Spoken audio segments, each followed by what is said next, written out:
មាសឲ្យតែព្រឹកថ្ងៃច័ន្ទបើកភ្លាមឡើងភ្លាមអ្នកទាំងអស់គ្នាថ្ងៃនេះខ្ញុំមានអ្វីបង្ហាញជូនដល់បងប្អូនទាំងអស់គ្នាពាក់ព័ន្ធជាមួយនឹងទំនោរតម្លៃហាងឆេងមាសប្រចាំថ្ងៃអ្នកទាំងអស់គ្នាខ្ញុំចង់បង្ហាញឆាតនេះជូនដល់បងប្អូនទាំងអស់គ្នាឥឡូវនេះវារៀងមួយដែលយើងមើលឃើញថាសញ្ញានឹងទៅមុខទៅជាបែបណាឥ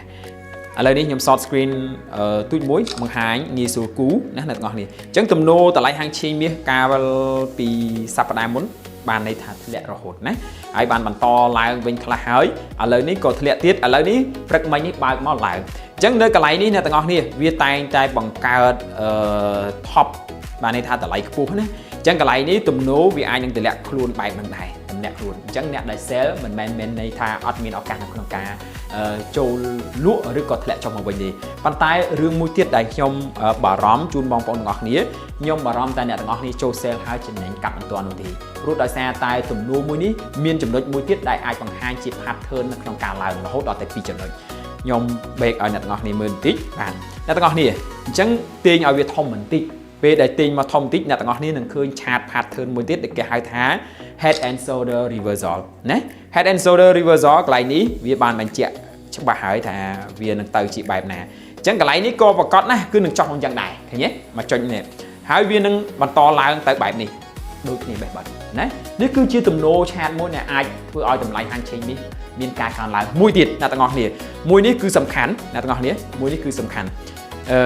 ទាញឲ្យវាទូចបន្តិចមកអ្នកទាំងអស់គ្នានឹងឃើញឆាតបែបនេះបើសិនជាឆាតទំនោរមួយនេះចេញរៀងបែបនឹងពិតប្រាកដណាទំនោរតម្លៃហាងឆេងនេះនឹងពិបាកក្នុងការធ្លាក់ចុះក្រោមវិញអ្នកទាំងអស់គ្នាអាចមើលមកណាបង្កើត support ទី1ហើយបានឡើងទៅវិញបង្កើត support ទី1ហើយ support មួយនេះគឺនៅលើ support ទី1ដំបូងណាអញ្ចឹងវាបានរុញច្រានឡើងមកទៀតដែរព្រឹកមិញក៏ឡើងទៀតដែរអញ្ចឹងបើវាពេញលេញទៅជាឆាតបែបនេះគេហៅថា W pattern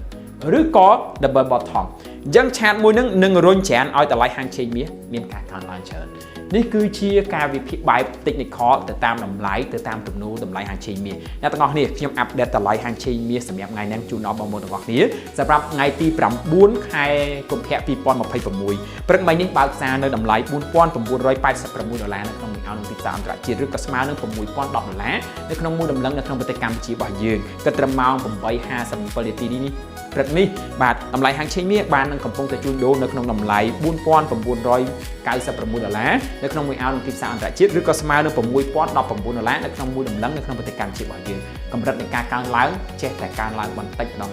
ចាប់ពីពេលនេះទៅវានឹងមានការប្រែប្រួលតិចតួចមិនទាន់មានព័ត៌មានភូមិសាស្ត្រនយោបាយឬក៏ព័ត៌មានដែលតានតឹងដែលរុញច្រានឲ្យវាធ្លាក់ចុះខ្លាំងនោះទេអញ្ចឹងកម្រិតនៃការកើនឡើង